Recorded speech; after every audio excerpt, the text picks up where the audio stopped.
that's a vibe. She wanna vibe, that's a vibe.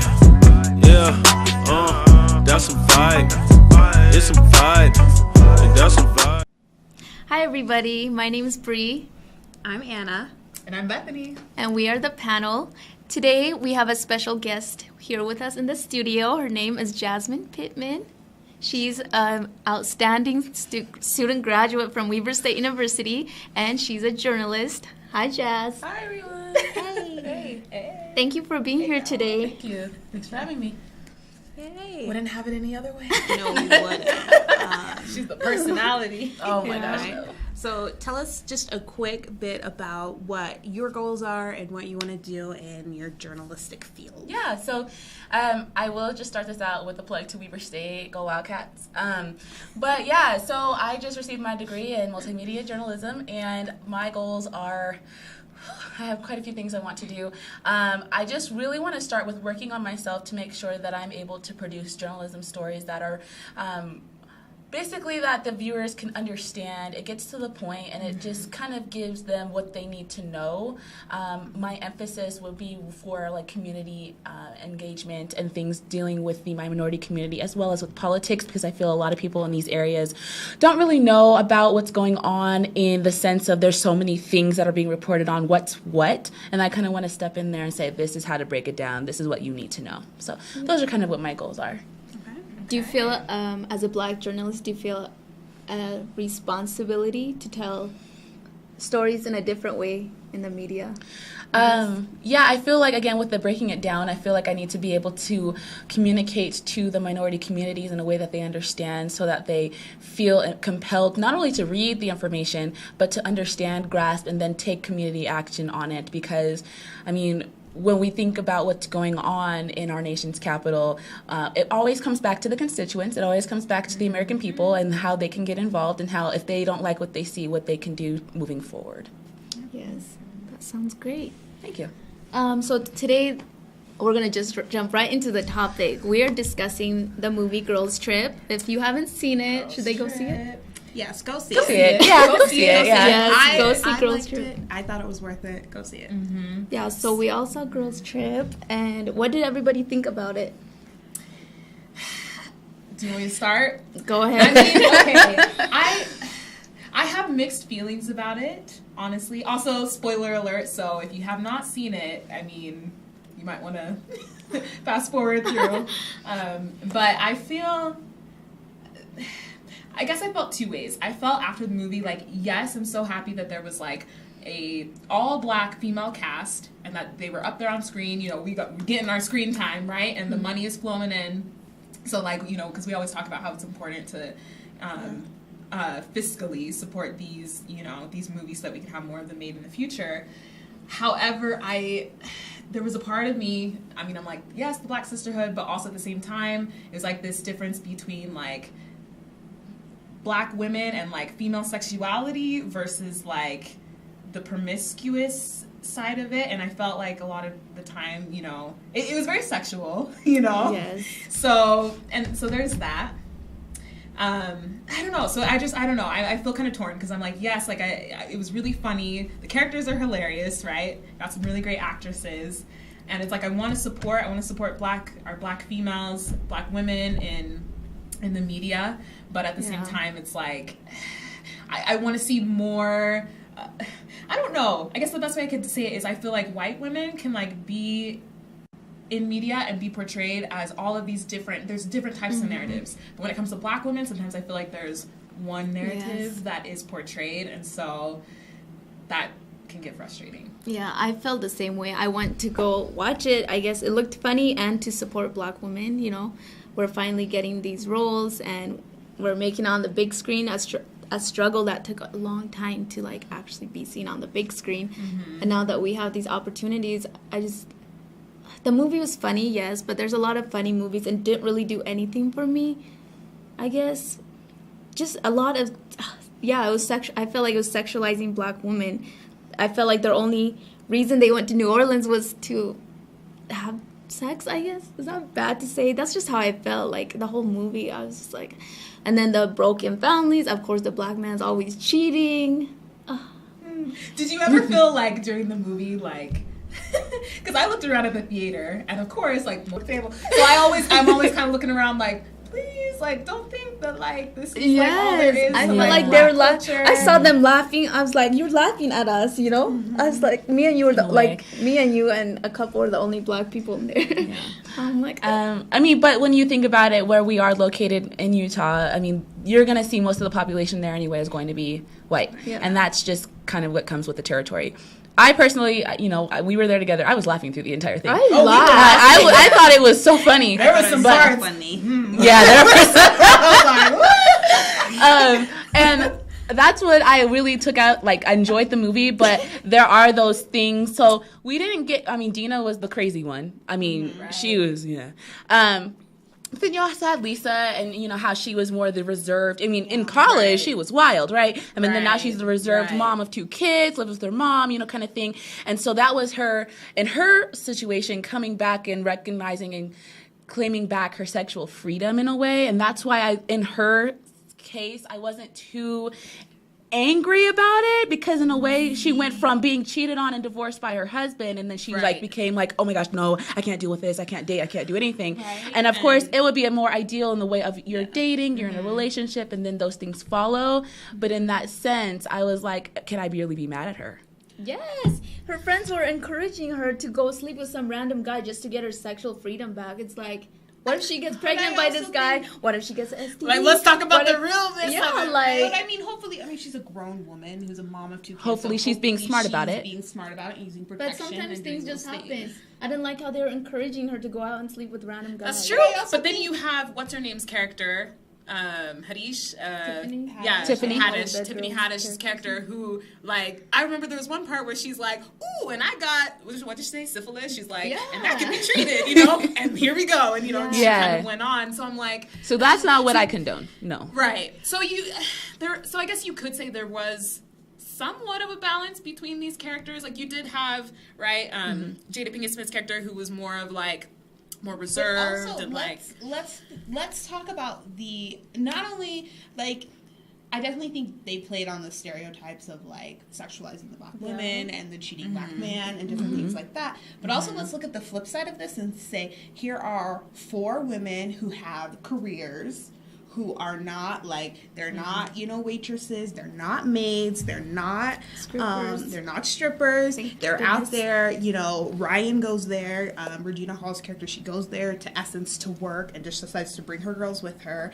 And, you know, I just think, also, how often do we see black women in a movie like this who have no issues?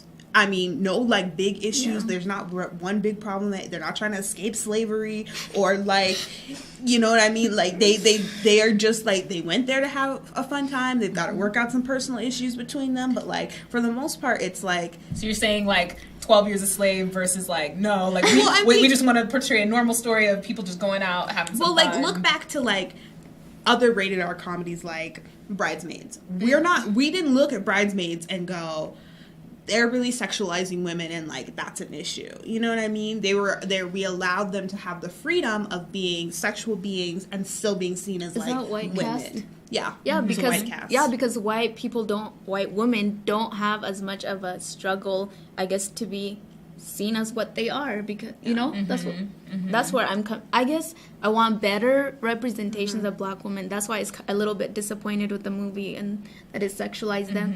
But I did like the fact that they showed that they were college educated, they have careers, because that's not something we see in a lot of movies that are aimed for black women. You know what I'm saying? So then how do we navigate that? Because it's like, if we want to have more varied narratives portrayed about black women, do we then, like, do we as black women, would you guys say, do we have a responsibility then to, like, to call the media out on that and to say, hey, or do we just strictly just, like, support these movies and keep going to see them, you know? I think we tell but is anything going to change? I think we tell our own stories. I think that's really, if we want varied, like, 360 degree, like, you know what I mean, like, perspectives of black womanhood, we have to tell our own stories, and we have to empower, you know, black directors and producers and writers and actresses and whatever. Black journalists.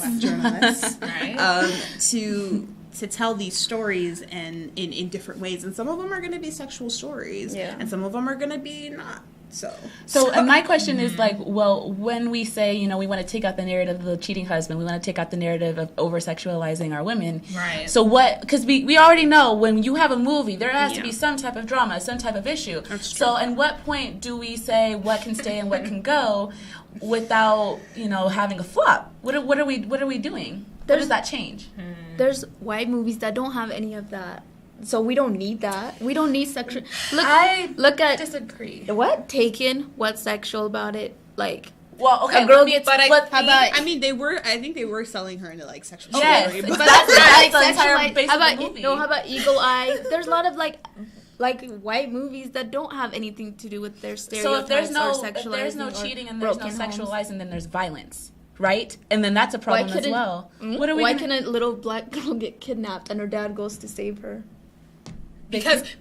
But that's deep though, because heaven forbid, right, that we showcase like a black father, right, who's like who's in a good space in life and is there for the kids. That Kidnapped with Halle Berry, that's coming out. That is coming out. You're very right. Okay. That is coming out Gets already. kidnapped Okay, in good. life. A movie with a different perspective and this different storyline. That's good. That's what we want to see. But I think it goes further. Like, these are deeply embedded, like, rooted things. Like, it goes to that our whole question of like, does the media exploit black women? And I feel like yes, they do, because you're right. Like we have lots of different narratives of white people in general. And that are totally normative, like they're just normal. But for the black, like I feel like the audiences that I see going to black movies, it's like white folks who want to see like it's like the Tyler Perry movies, right? And we get to laugh at kind of like the stereotyped black we folk. don't ever see and so the diversity in, because our culture is not a monolith, and I think that being able to get to a place where in film, in books, in media, whatever,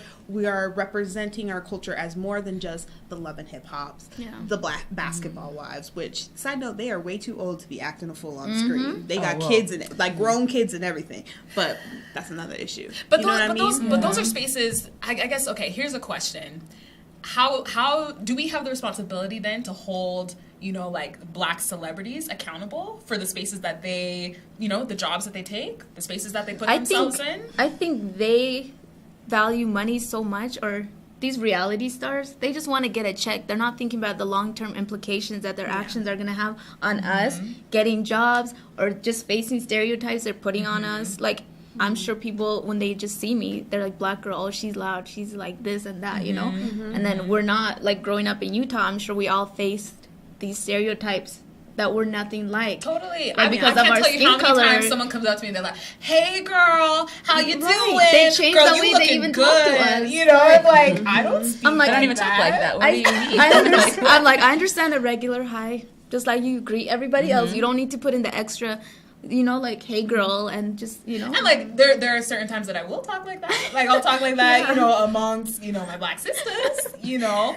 But because there was a respect and an understanding of the cultural importance to that, you know.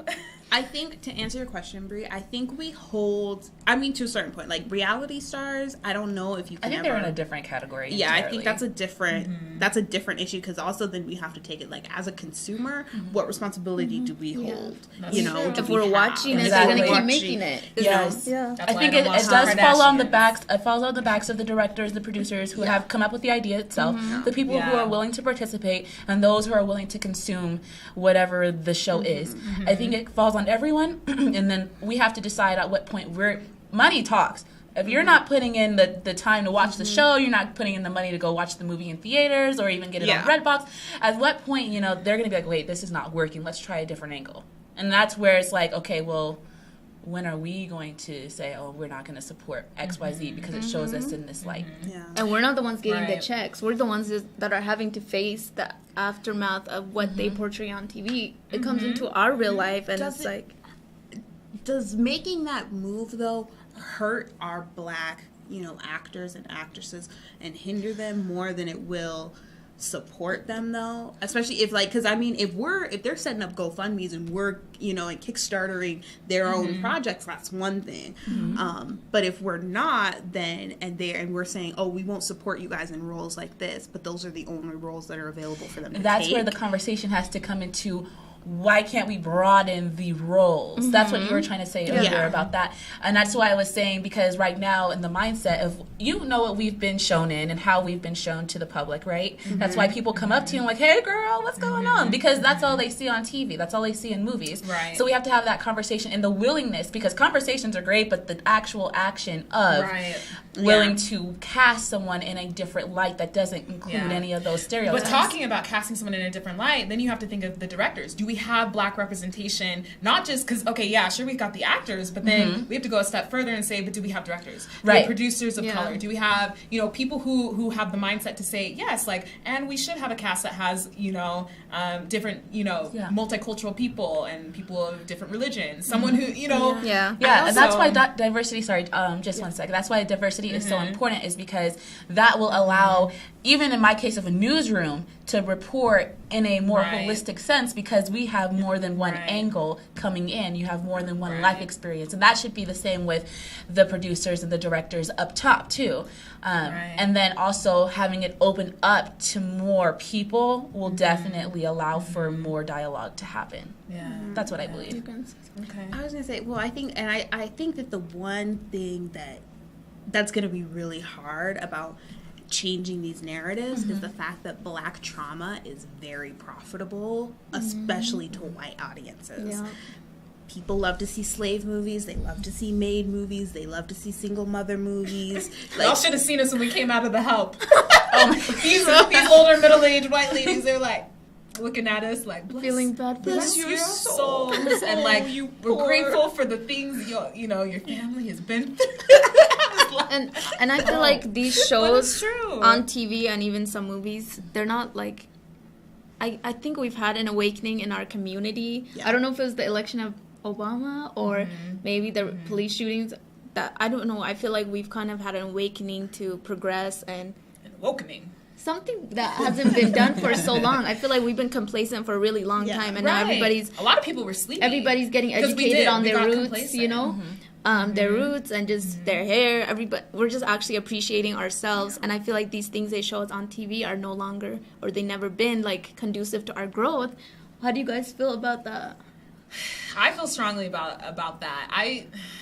I'm in a space now where and this is why I'm grateful for this space, because I feel like as black people, we just need to invest in our own communities. It's time to just invest in our own.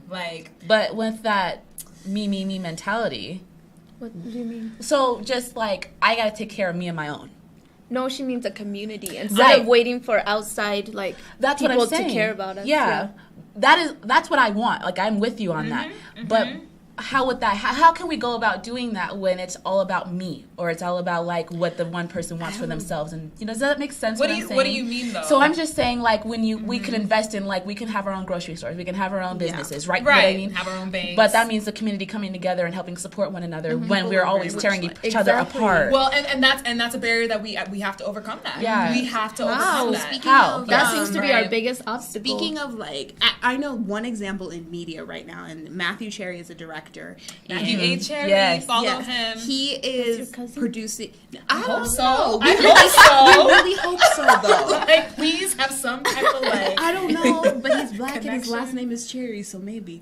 But so he's a former NFL player who now is a producer and director, and he is directing a short film, animated film called Hair Love, about a black father who is trying to do his like black daughter's hair and learning how to do it, which I think. And the whole intention is to combat the negative stereotypes that black fathers, they're not there for their children, they don't care. It's going to be an animated film, right? Yeah, animated. Yeah. And people have come, like, I think their original goal was like $17,000, and people have raised almost like 120,000 or something. Wow. And these are really like black community coming together on Twitter to help kickstart this page. I mean, black celebrities like Gabrielle Union and Jordan Peele and whatever are retweeting and supporting it. And I think that we have to, like, that's a great example of, and he's someone who on Twitter, if you follow him all the time, he's always putting on other people, support this project or support this or like. That's good. That's what we have to do. And I think that that's what we have to do. And I think it starts with our generation. It starts with, the millennials, Yeah. if As we they could say say. that. You know, So, well, thank you so much for watching this episode of The Panel. Thank you, Jazz, for being here. We hope you guys learned something or gained some different perspective that you didn't have before. And we will see you next week for another episode of The Panel. Yeah.